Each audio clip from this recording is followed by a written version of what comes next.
Professor Powers started in our kitchen whenever we found that there was a demand for science classes for homeschool students.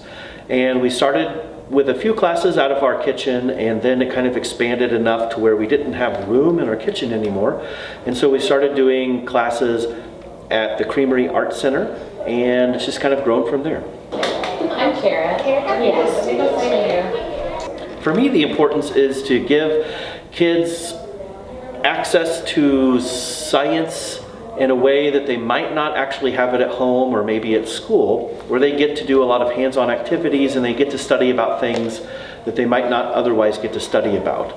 And we usually wrap it up in interesting ways where sometimes we do classes based on something like Harry Potter or Star Wars, and they're learning actual science, but maybe in a context that they find to be a bit more exciting than they usually get in another setting.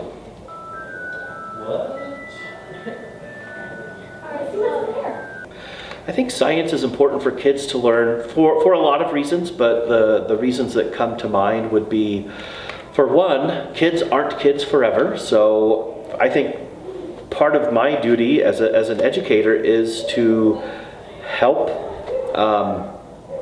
help kids become informed adults.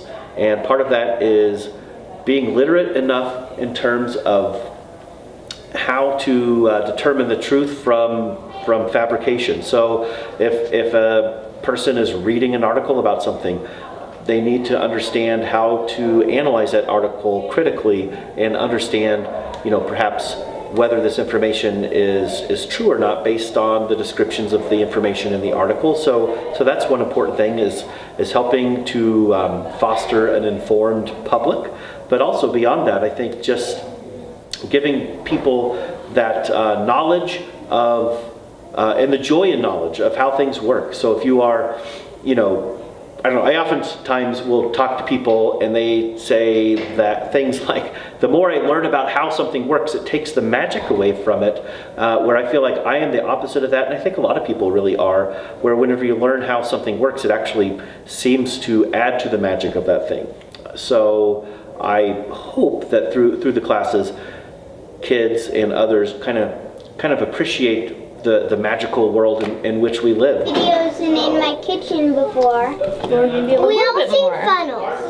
A little example, looking at the night sky and kind of trying to ponder how many stars are out in that sky, and then how many planets are orbiting all of those stars.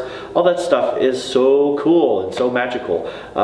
So for me, that's a big part of it too, is just trying to get kids to understand that they can look anywhere, and if they understand things on a good scientific level or a fundamental level, that there's a lot of really neat things out there and a lot of magical things to enjoy.